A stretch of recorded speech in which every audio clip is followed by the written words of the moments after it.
मजाक चल रहा है क्या? नहीं चलने देंगे, ये मजाक नहीं है। अपनी दोस्ती निभानी है ना तो कहीं और निभा लीजिए, प्रधानमंत्री की कुर्सी छोड़ दीजिए। ये क्या करो, बपौती नहीं है, डेमोक्रेसी है ना जी।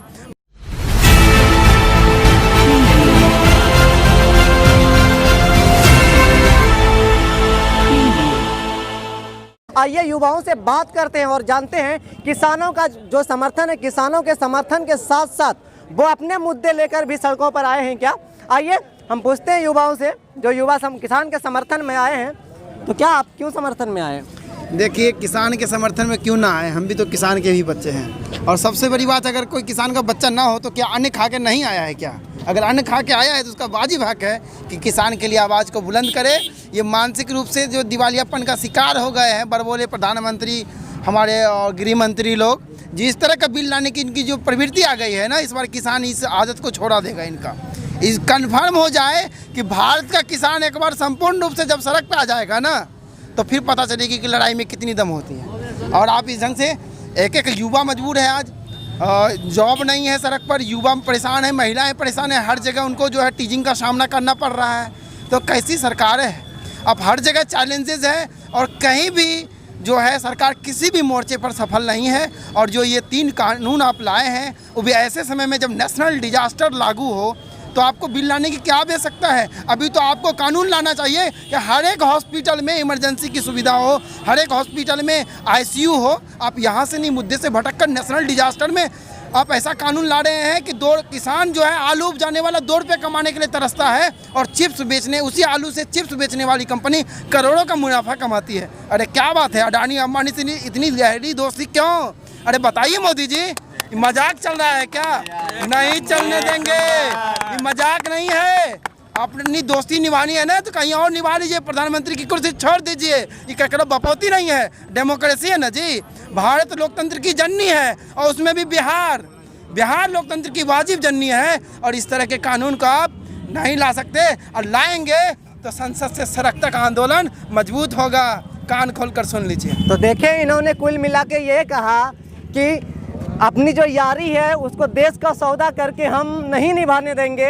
आपको यारी निभाना है तो कहीं और जाके निभाइए, हम अपने देश का सौदा नहीं होने देंगे। हमारे साथ और भी युवा है, आइए। क्या समर्थन में, आप किसान के समर्थन में आए हैं सिर्फ, या फिर आपका भी कोई मुद्दा है?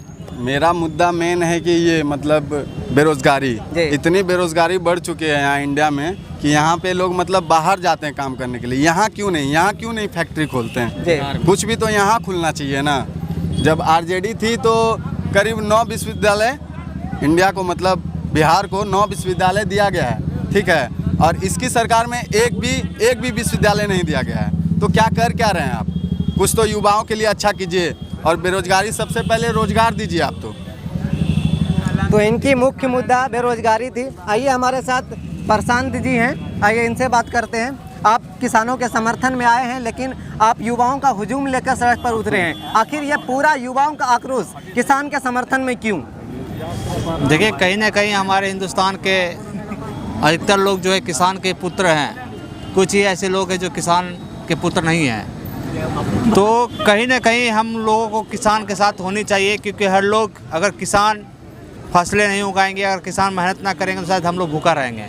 किसानों के साथ हम एक लोगों को होनी चाहिए, चाहे वो किसान हो या ना हो, पर हर एक लोगों को किसान के साथ होने चाहिए। पर आज केंद्र सरकार जो अन्याय कर रहे हैं, उन्हें इस ठंड के मौसम में पानियों से नहलाया जाता है, उनके दर्द को नहीं समझा जाता है। उन्हें सिर्फ अपनी कुर्सी की दिखाई देती है, दूसरों का दर्द नहीं। उन्हें कोरोना काल तब याद आता है जब उन्हें किसी काम को रोकना होता है। जब इलेक्शन पूरे बिहार में करवा दें तब कोरोना काल नज़र नहीं आया। आज जब आंदोलन कर रहे लोग तो कहते हैं कि कोरोना काल में आंदोलन नहीं कर सकते हैं, अपनी बातों को नहीं मांग सकते। क्यों? ये हमारा हक नहीं है। इसलिए जो भी बातें हम सरकार के खिलाफ करते हैं, वहाँ पे अब नया बहाना मिल गया सरकार को, कोरोना काल। दरअसल में कोरोना काल एक बहाना है, सरकार अपनी नाकामियों को छिपाने के लिए इसका इस्तेमाल करते हैं। और हिंदुस्तान के इतने कितने लाखों करोड़ों युवा बेरोजगार हो गए हैं, जिनकी उम्र 6 महीना बाद लास्ट डेट में ख़त्म होता जा रहा है, पर सरकार को नौकरी के लिए एक भी वैकेंसी नहीं निकाली। बताइए कि केंद्र सरकार जब से बनी तब से आज तक में कितने लाख या कितने करोड़ नौकरी वैकेंसी निकाली है? कुछ भी नहीं है, जीरो। सिर्फ वादे लंबा किए हैं। आपने कहा कि केंद्र सरकार जब से बनी है तब से युवाओं पर अत्याचार कर रही है, लेकिन अगर पूरी तरीके से बिहार और भारत का युवा कब जाकर केंद्र सरकार का विरोध करेगा, उनसे आंख से आंख मिलाकर बात करेगा? इस बार भी बिहार की जब चुनाव की बात हुई तो यहाँ पे युवाओं में पूरा आक्रोश था कि केंद्र के मोदी सरकार को उखाड़ फेंकना है जी। पर पता नहीं आखिर ऐसा क्या हुआ कि रिजल्ट जस्ट उल्टा हो गया। सुबह से लेकर शाम 3 बजे तक रिजल्ट आता है कि इस पार्टी के चुनाव में लोग आगे, अचानक ऐसा क्या होता है कि 10,000 15,000 120 वोट से आगे हो जाता है। केंद्र सरकार के खिलाफ पूरा युवा यहाँ खड़े हैं, स्टेट में भी और केंद्र में भी, हर जगह पे हर तरह जाता है कि केंद्र के मोदी सरकार को उखाड़ फेंकना है उनका लक्ष्य है, पर वो अपनी इलेक्ट्रॉनिक संयंत्र किस तरह से वो काम करता है पता नहीं चल पा रहा है। इस पर कुछ कह नहीं सकते कि उसके हाथों में कौन सी जादू लग गई है। जब बैलेट पेपर से चुनाव कराने की बात होती है तो वो पीछे क्यों हट जाते हैं, आखिर ऐसा क्यों? अगर उन्हें डर नहीं, अगर उन्हें लोग चाहते हैं तो बैलेट पेपर चुनाव करा ले, इसमें क्या दिक्कत है? अभी बंगाल में होने वाला चुनाव है, वहाँ भी इलेक्ट्रॉनिक का इस्तेमाल करने को तैयार है, वहाँ भी बैलेट पेपर चुनाव कराने को तैयार नहीं है, ऐसा क्यों? चुनाव में वादा किया गया था कि अगर हम चुनाव जीतते हैं तो फ्री वैक्सीन देंगे, मिला कि आप लोगों को? कुछ भी नहीं है, उसकी तैयारी चल रही है कि पैसे लेकर वैक्सीन देंगे। जब हिंदुस्तान में इससे पहले कांग्रेस की सरकार थी तब वहाँ पे जो दवाइयाँ मिलती थी फ्री मिलती थी ऐसे बड़े बड़े महामारियों के लिए, मगर आज की मोदी सरकार की सोच है कि वैक्सीन जो बन रहे हैं उसके भी पैसे लिए जाएंगे। बताइए जो गरीब लोग हैं उस वैक्सीन कैसे खरीद पाएंगे? हमारे साथ और भी कुछ युवा हैं, आइए उनसे भी बात करते हैं। क्या है आपका, क्यों आए हैं किसान के समर्थन में? आप किसान पुत्र हैं क्या? देखिए, सबसे पहले इस देश का हर एक नागरिक किसी न किसी अपने गांव से बिलोंग करता है, गांव से आता है, पृष्ठभूमि से आता है।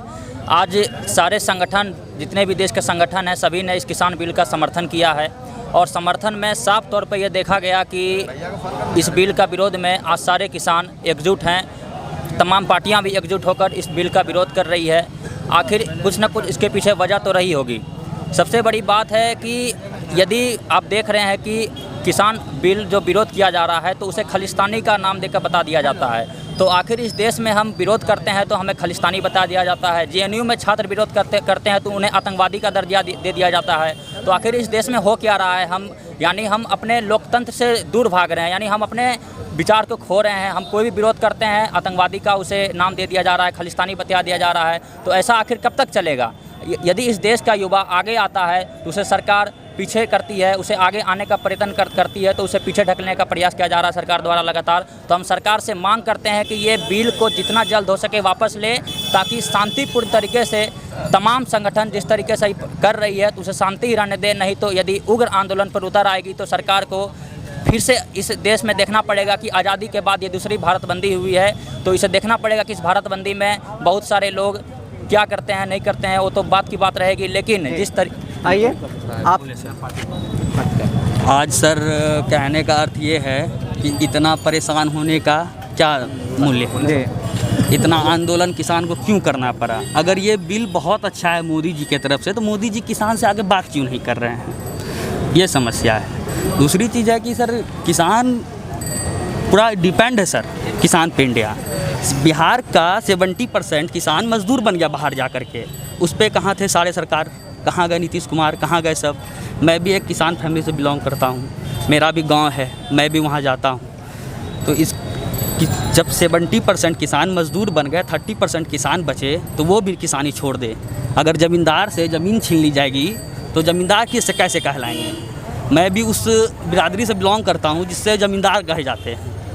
तो लड़ाई इसलिए है क्योंकि काला कानून है किसान के लिए, सब चीज़ अलग तरीके से हो रहा है। मोदी जी को सामने आकर के तमाम युवाओं से बात करके हमने युवाओं से जो बात की, आपने देखा कि युवाओं में जो आक्रोश है वो आक्रोश आपने देखा कि युवाओं ने कहा कि हम इसलिए सड़क पर निकले हैं कि जिस तरीके से रोजगार का दावा किया गया था, अभी तक कोई रोजगार नहीं मिल रहा है। रोजगार मिलने के बजाय छीनने का काम किया जा रहा है। चुनाव से पहले फ्री वैक्सीन का वादा किया गया था, लेकिन फ्री वैक्सीन ना देकर उनसे पैसा लेने की तैयारी की जा रही है। इसी तरीके से और हमारे युवा साथी ने बताया कि अगर किसान प्रोटेस्ट करता है तो खालिस्तानी बता दिया जाता है, युवा प्रोटेस्ट करता है तो आतंकवादी बता दिया जाता है, और महिला प्रोटेस्ट करती है तो बता दिया जाता है कि 100 रुपया लेकर वो सरकार से सवाल करती है। सब तो तमाम लोगों से बात करने के बाद सब ने अपनी एक राय दी कि ये लोकतंत्र है, ये लोकतांत्रिक, यहाँ सरकार जो चुनी जाती है लोकतांत्रिक प्रक्रियाओं से चुनी जाती है और सरकार को